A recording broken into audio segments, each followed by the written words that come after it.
I hope you are doing well. I hope you are doing well.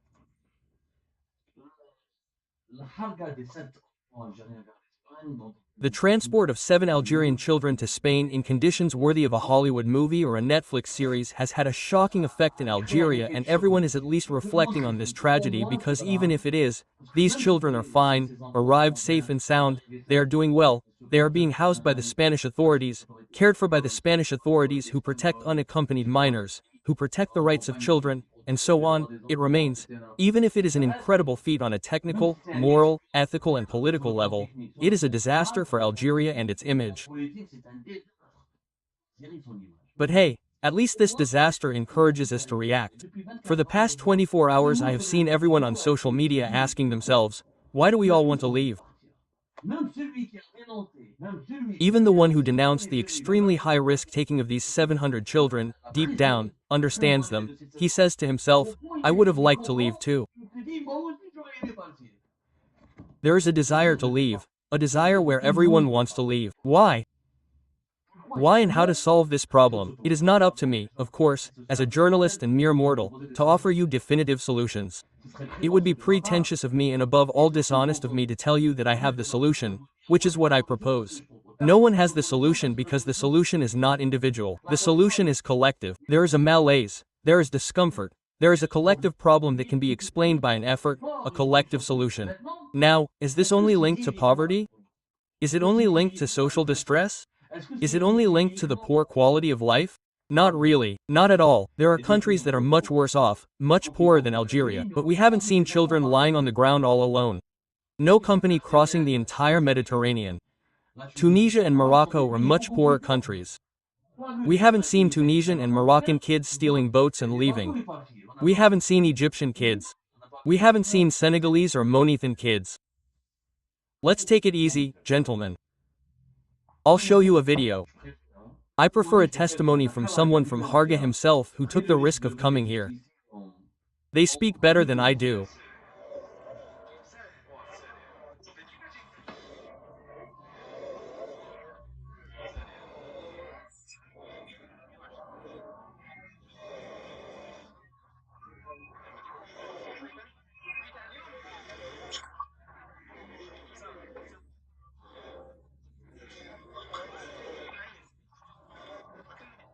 One 120.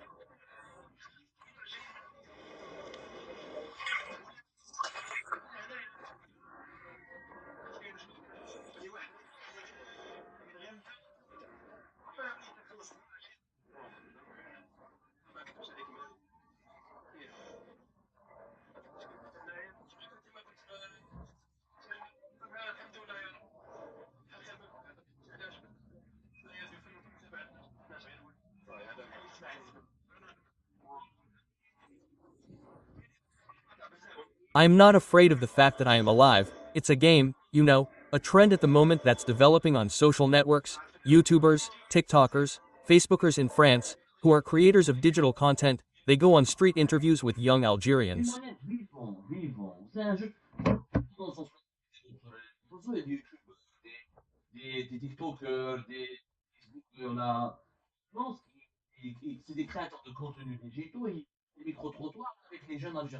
That's a buzz, it's a topic.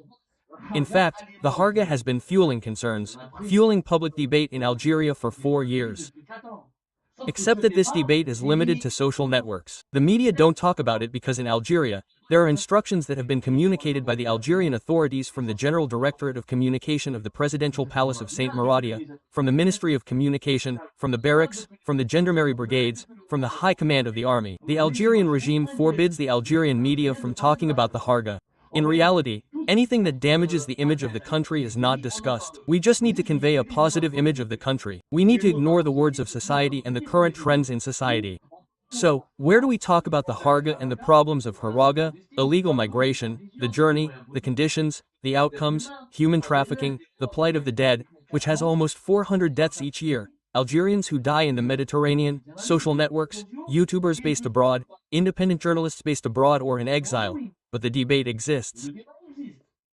These people are more followed than NTV, which is derivative than Algerian television channels that are disconnected from the concerns of Algerians and Algerians. So this is a testimony from a young man here in France. He paid 120 million. He is originally from Vems, so he certainly came from Rezavid or from Horand, from the cities in the west of the country to reach Spain. He came to France from Spain. He said clearly, I don't regret why, but apart from my parents who I miss here, I have the security of young Algerians for anything. For anything.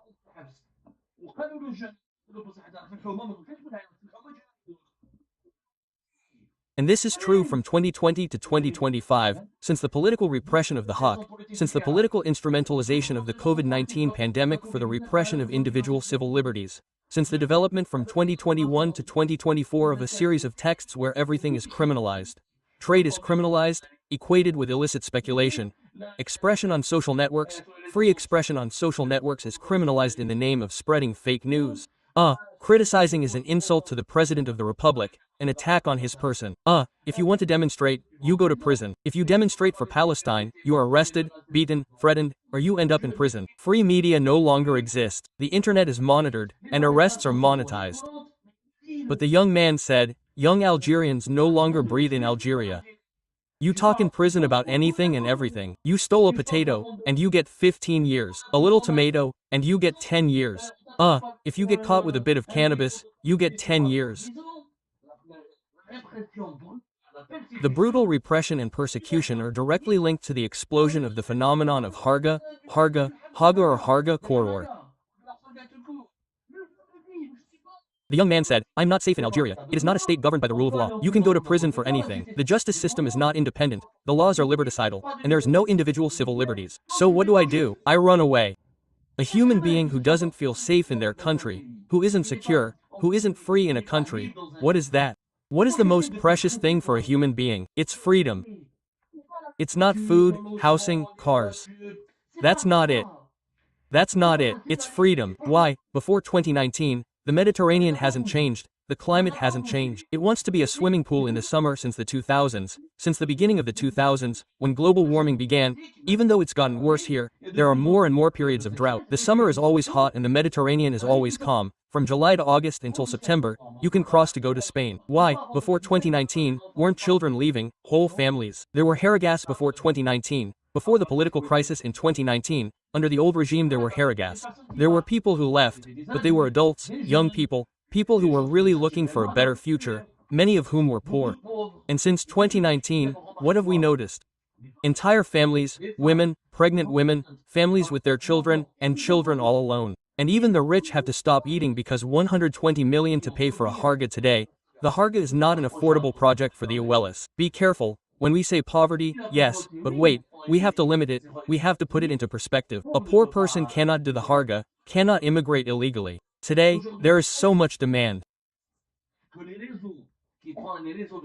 It is strong that the harga networks and the networks that own boats to take Algerian hargas to Spain, to the Spanish side, they charge a lot, 120 up to, there are hargas up to 200, 250 million depending on the time of year, depending on the comfort, the standing of the boat, depending on the conditions of departure, the number of passengers, the competence or experience of the guide and the captain.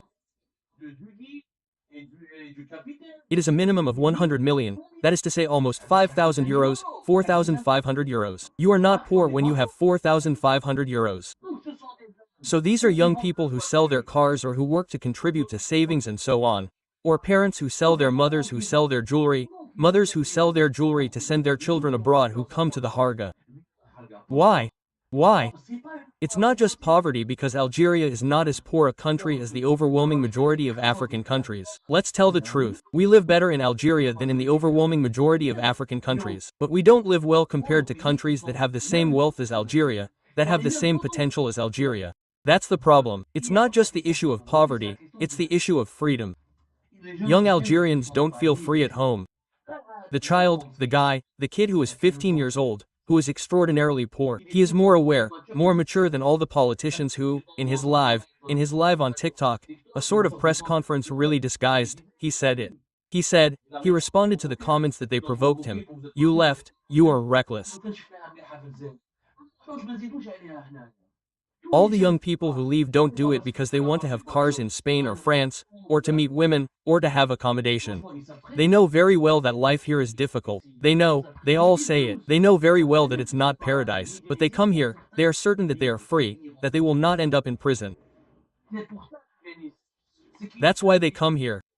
They know that they will not end up in prison for a comment on Facebook, for criticizing a president, for expressing an opinion, for taking part in a demonstration, for demanding a social or political right. They will not end up in prison.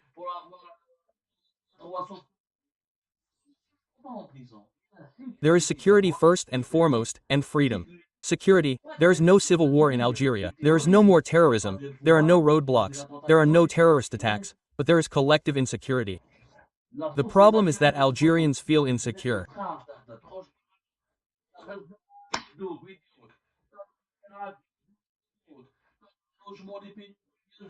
Housing, shortages for anything and everything. You can be arrested or detained. The ideal thing is not to come here, it's to fight to change things. But these young people don't know how to fight. There is no opposition party, no free media, no civil society associations, and no more Algerian League for the Defense of Human Rights. When there are no more political spaces, social spaces, or free media spaces where they can be attracted, educated, or supervised, these young people are abandoned to their sad fate, either in prison or in prison. Or you live in insecurity, fear, or trafficking. So the solution is to let the Algerian population breathe. We have to let the population breathe. We have to let the Algerians breathe. Let them express themselves. That exiled journalists can return, that we make television programs, that we invite these young people, that we make reports instead of Kabar writing an article to insult, demonize, and accuse Algerians who talk about this scandal of the Harga children of being traitors. Kabar should be authorized. We should authorize Kabar and other media outlets to go and do reports in Bourdba, at the Pou, to go there and talk to the children in the neighborhoods, to hear them, to listen to them, to give them the opportunity to express themselves. When a human being can no longer express themselves, can no longer communicate, they no longer have dignity, they have no dignity. Personally, in a situation where you give me all the orders in the world and you tell me, but you have to shut your mouth, you must not be free, you cannot express yourself, in fact what we want from you, I do not accept it. I would rather eat rocks and be free than live in a country where I could be imprisoned for an opinion. I can't do anything, I could be repressed, beaten, sentenced to death and sentenced to long prison terms for an opinion.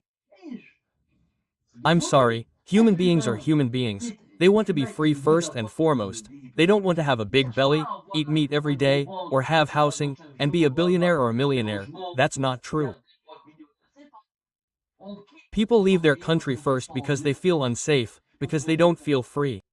Before, Algerians left their country to earn their living, to seek additional income, a better quality of life. That's not the case today. Today, the priority is security, freedom, quality of life, a better quality of life. That will come, it will come later. That explains the explosion of the harga, the new profits of more and more young people, more and more vulnerable people, including people with disabilities and the lives of the elderly. Harga. So there is insecurity. There is insecurity that can be explained by repression, persecution, and abuse of power. The more you persecute the people, the more Algeria's situation will become complicated and the more serious insecurity and national instability will become. We must stop this type of policy. This policy must be stopped. The policy of persecution, of opening up the media, leaving us, taking us home. We make TV media programs, there was a Ghost newspaper, there was a long way. In the evening, we expressed ourselves, we talked, there was the Raw Association, there was the DDH, there were civil societies, there was the cabaret that was moving. There was Lauren having fun.